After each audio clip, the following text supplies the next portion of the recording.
What's up, my brothers and my sisters from another mister? Today we're going to do a comic book review of Spawn issue number 14. This is an unbelievable Violator distorted tale of medieval Spawn that will leave you speechless. Brought to you by RatedComics. Let's get to it. Alright, so we begin this issue off with Violator telling some young boys about himself and the feats he has achieved so far in his life.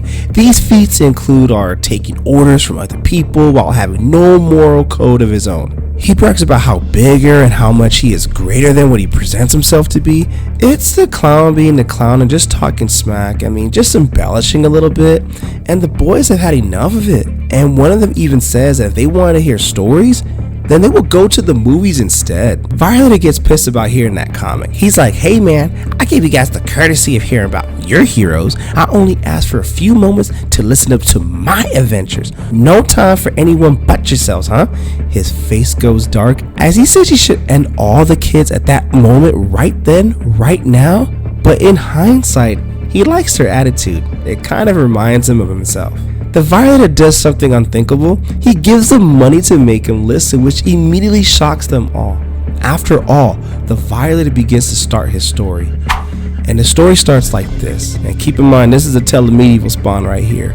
800 years ago, there was an evil wizard named Spawn Wizard, and his soul was as dark as coal. He gutted many innocent folks, men, women, even babies. Few were immune to his barbaric ways. He kept the people in check by using the strongest force on earth. Here you go. This is the force. Money, not the Star Wars force you're thinking about. If you read enough Spawn or watch this channel, you know this story is horse crap. Medieval Spawn is who the Violator is referencing as Spawn Wizard, and he is in fact a hero. But we're gonna let the clown be the clown for the sake of the story, okay?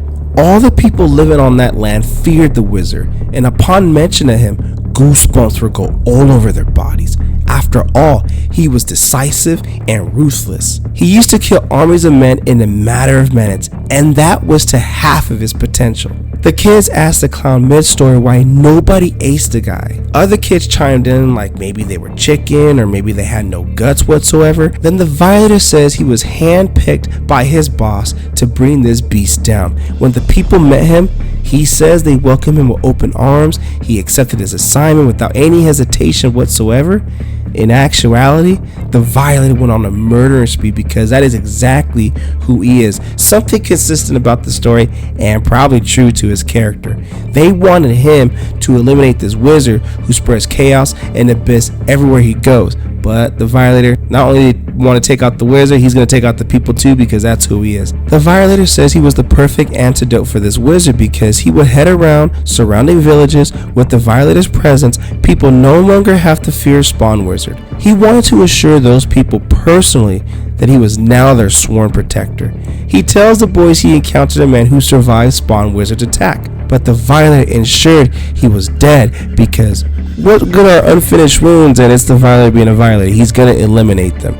Now that is who he is. We just got to remind ourselves that. Now the Violator continued that he had to go in with the strategy that would take the Spawn Wizard by surprise. He had to strengthen himself, hone his abilities. He's got to build himself up now, and I'm thinking over here these Creed and Rocky montages. Since I was sick over the weekend, I was watching some of those Creed and Rocky movies. That's what it's kind of reminding me of. A little Rocky moment here, and he can't just rush into it. Things will go wrong for him if he does that instantly. He needs a decoy. He needed a decoy. Someone that even the most disgusting of human beings actually cared for, and he found her. The wizard's very own wicked-faced witch mother. The boys then question Clown like, if you're 800 years old, hold up, who is your boss?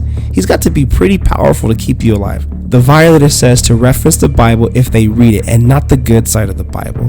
The story then switches to New York City Police Department, the 12th Precinct, where we see Detective Sam Burke and Twitch Williams celebrating that they've been cleared of any wrongdoing in the death of child murderer Billy Kincaid.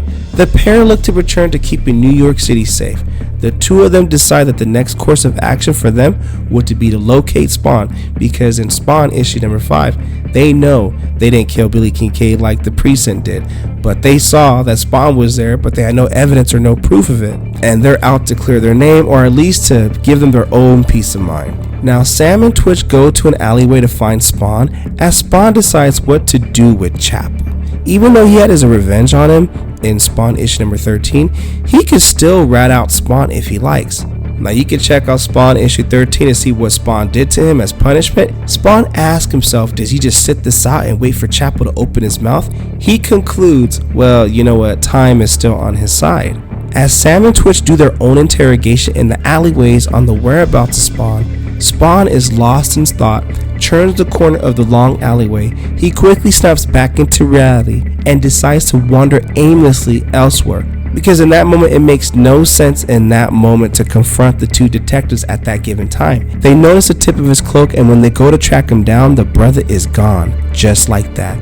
In this panel right here, the Violator resumes his part of the story that he went after Spawn Wizard's wicked mother, witch mother at that, to get to him, and she don't look wicked or witch at all.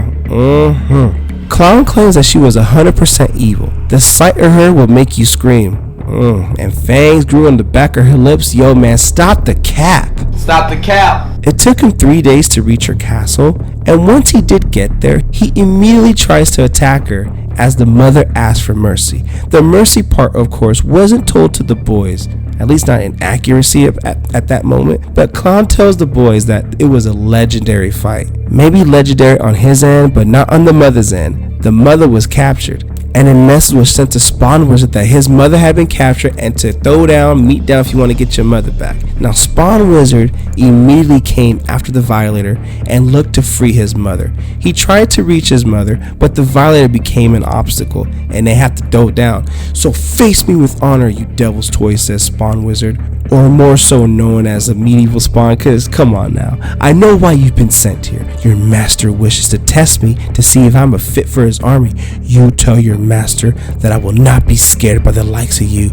We are both pawns in this eternal war with heaven, but I will not be toyed with. Thus began the battle between good and evil, Spawn versus the Violator. After battling out for a while, the Violator questions him if he ever gets tired, just to mock him and, mess with him a little bit. But Spawn doesn't stop to answer and keeps attacking him either way. Even though Violator says that he had Spawn on the ropes due to his fierce attacks, we're clearly showing something different when the horse kicks the Violator in the back.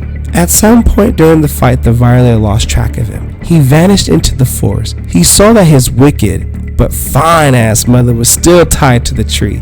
He knew he had to return, so he waited as soon as our boy, but not the Violator's boy, our boy, your boy, the reader's boy, surfaced again before he can launch his attack.